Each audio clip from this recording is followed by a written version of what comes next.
চাঁদাবাজি করতে গিয়ে ধরা, বৈষম্য বিরোধী ৫ ছাত্রনেতার বিরুদ্ধে মামলা। রাজধানীর গুলশানে সংরক্ষিত নারী আসনের সাবেক সংসদ সদস্য শাম্মী আহমেদের বাসায় গিয়ে ৫০ লাখ টাকা চাঁদা দাবির ঘটনায় আটক বৈষম্য বিরোধী ৫ ছাত্রনেতার বিরুদ্ধে মামলা দায়ের হয়েছে। এই ঘটনায় তাদের গ্রেফতার দেখানো হয়েছে বলে জানা গেছে। রবিবার ২৭ জুলাই গুলশান থানার ডিউটি অফিসার আঞ্জুমান আরা এ তথ্য নিশ্চিত করেন। আঞ্জুমান আরা বলেন, চাঁদাবাজির অভিযোগে ৫ সমন্বয়কের নামে মামলা হয়েছে। ভুক্তভোগী নিজে বাদী হয়ে মামলাটি করেছেন।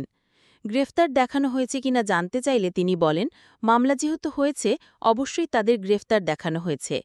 গ্রেফতাররা হলেন বৈষম্য বিরোধী ছাত্র আন্দোলন ঢাকা মহানগর শাখার আহ্বায়ক ইব্রাহিম হোসেন মুন্না, সদস্য মোহাম্মদ সাকাদাউন ও সাদাব, বৈষম্য বিরোধী ছাত্র আন্দোলন ঢাকা মহানগরের জ্যেষ্ঠ সংগঠক ও কেন্দ্রীয় ক্রীড়া সেলের সদস্য আব্দুর রাজ্জাক বিন সুলাইমান ওরফে রিয়াদ এবং আমিনুল ইসলাম।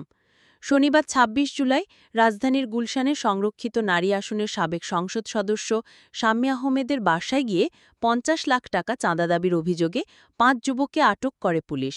সেই সময় বিষয়টি নিশ্চিত করে গুলশান থানার ভারপ্রাপ্ত কর্মকর্তা ওসি হাফিজুর রহমান জানান, সম্প্রতি শাম্মী আহমেদের বাসায় গিয়ে সমন্বয়ক পরিচয় দিয়ে ৫০ লাখ টাকা চাঁদা দাবি করে ওই ৫ জন যুবক। তিনি পলাতক থাকায় তার স্বামীর কাছে এই চাঁদা দাবি করা হয়।